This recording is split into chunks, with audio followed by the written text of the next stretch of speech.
নমস্কার। অব্যক্ত বাপ-দাদার এক গভীর আধ্যাত্মিক আলোচনার উপর ভিত্তি করে আজ আমরা বোঝার চেষ্টা করব যে এই জীবনে অটল বিজয় অর্জন করার আসল পথটা কি। চলুন সেই পথের যে 4টে স্তম্ভের কথা বলা হয়েছে সেগুলো একসঙ্গে খুঁজে দেখি। ওম শান্তি।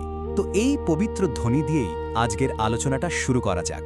এই শান্তি কিন্তু আমাদের স্থির এবং বিজয়ী হওয়ার পথে চালিত করবে। এই যে আমাদের চারপাশের জগৎটা দেখুন কি ভীষণভাবে আর কি দ্রুত বদলে যাচ্ছে, তাই না? এখানে তো কোনো কিছুই আসলে স্থায়ী নয়। তো এই রকম একটা পরিস্থিতিতে কিভাবে সম্ভব অটল থাকা, অবিচল থাকা, বিজয়ী হওয়া? এই প্রশ্নটা কিন্তু আমাদের সবার, আর আজ আমরা এর উত্তরই খুঁজব। বাপ-দাদা বলছেন এর উত্তরটা লুকিয়ে আছে একটা মাত্র শব্দে, আর সেই শব্দটি হলো নিশ্চয়, মানে an unwavering faith or certainty. এটাই হলো সেই ফাউন্ডেশন যার উপর আপনার, আমাদের বিজয়ের পুরো ইমারতটা দাঁড়িয়ে থাকে। ওই যে বলা হয় না, নিশ্চয় বুদ্ধি বিজয়ন্তী, মানে যার বুদ্ধি নিশ্চয় ভরা তারই জয় নিশ্চিত। তো আজ আমরা কি নিয়ে কথা বলবো?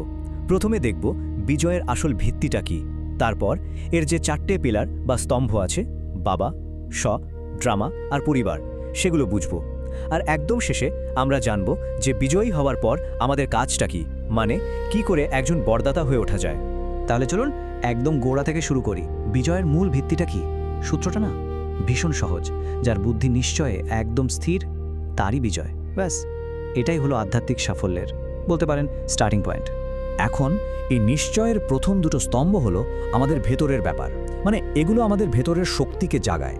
এগুলোকে বলতে পারেন আমাদের স্পিরিচুয়াল পাওয়ারের দুটো মেইন সোর্স, যা আমাদের ভেতরের বিশ্বাসকে মজবুত করে তোলে।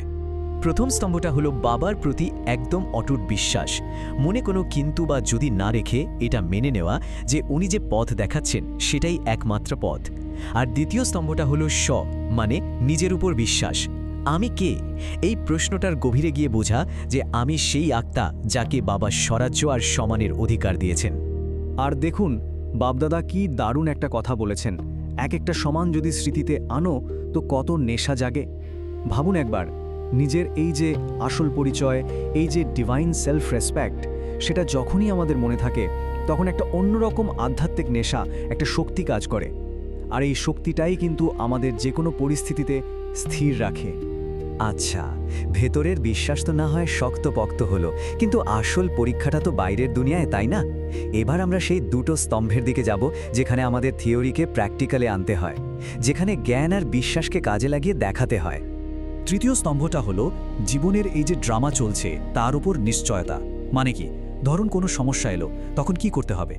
বিচলিত হওয়া চলবে না, একদম স্থির থাকতে হবে। আর ড্রামার জ্ঞান দিয়ে বুঝতে হবে যে এই সমস্যাটাই আসলে একটা সমাধানের রূপ নিয়ে এসেছে। আর সবসময় মনে রাখতে হবে আমি বিজয়ী ছিলাম, আছি আর থাকবই। এই বিশ্বাসটা ধরে রাখতে হবে। আর এবার আমরা আসছি চতুর্থ স্তম্ভে, যেটা বাপদাদার মতে সবচেয়ে বড় পরীক্ষা, আর সেটা হলো আমাদের আধ্যাত্মিক পরিবার। এখানেই কিন্তু আমাদের ধৈর্য, ভালোবাসা আর জ্ঞানের সবথেকে কঠিন পরীক্ষাটা হয়। অনেকেই বাপদাদা যেমনটা বলেছেন ভাবেন যে পরিবারের আর কি এমন গুরুত্ব, আমার তো বাবার উপর পুরো বিশ্বাস আছে। কিন্তু বাপদাদা আমাদের সাবধান করে দিচ্ছেন যে এই ভাবনাটাই কিন্তু বিজয়ের পথে একটা মস্ত বড় বাধা হয়ে দাঁড়াতে পারে। কিন্তু কেন পরিবারের নিশ্চয়তা এত জরুরি? কারণ প্রথমত, এটা কোনো সাধারণ পরিবার নয়, এটা ভগবানের নিজের পরিবার। দ্বিতীয়ত, 21 জন্ম তো এই পরিবারের সাথেই থাকতে হবে। তাই বিভিন্ন সংস্কারের মানুষের সাথে মিলেমিশে চলা, মানিয়ে চলাই হচ্ছে আসল পরীক্ষায় পাশ করা। রাজ্য তো একলা স্থাপন হয় না, পরিবারের সাথেই হয়। আর এই ছবিটা দেখুন একবার, কি পরিষ্কারভাবে ব্যাপারটা বোঝা যাচ্ছে, তাই না? বাবার প্রতি নিশ্চয়তা হয়তো 100%, নিজের ওপর বা ড্রামার ওপরও হয়তো বেশ ভালো, ধরুন 85%। কিন্তু যে পরিবারের প্রসঙ্গ আসছে, দেখুন গ্রাফটা কেমন নেমে গেছে। এই জায়গাটাতেই আমাদের বেশিরভাগ মানুষের চ্যালেঞ্জ, আর এখানেই সবচেয়ে বেশি কাজ করতে হবে। তো এবার আমরা চলে এসেছি প্রস্তুতির একদম শেষ পর্যায়ে। বাপ-দাদা যেন আমাদের প্রত্যেকের দিকে তাকিয়ে একটা প্রশ্ন করছেন। এই যে 4টে পরীক্ষার কথা বলা হলো, আমরা কি 4টাতেই পাস? এটা কিন্তু খুব গভীরভাবে নিজেকে জিজ্ঞেস করার মতো একটা প্রশ্ন। এই 4টে স্তম্ভ, বাবা, স, ড্রামা আর পরিবার, বিজয় হতে গেলে এই 4টেতেই কিন্তু 100তে 100 পেতে হবে। একটাতেও যদি নম্বর কম থাকে তাহলে কিন্তু ফাইনাল রেজাল্ট আসবে না।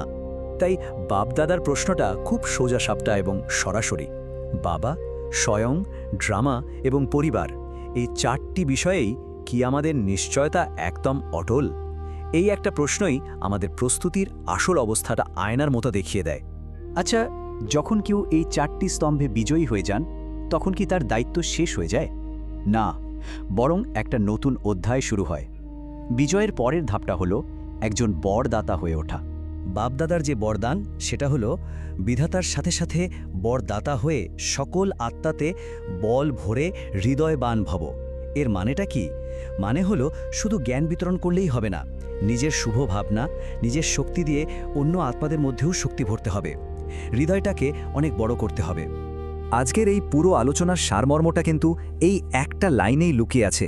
নিজের সাথে স্বরূপের স্মৃতি থাকলে সত্যতার শক্তি এসে যাবে।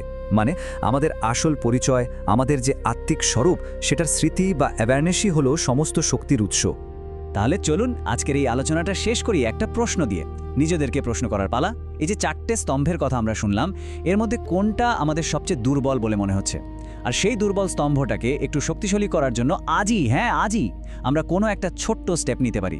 মনে রাখতে হবে, এই একটা ছোট্ট পদক্ষেপই কিন্তু আমাদের বিজয়ের পথে অনেকটা এগিয়ে নিয়ে যেতে পারে। ওম শান্তি।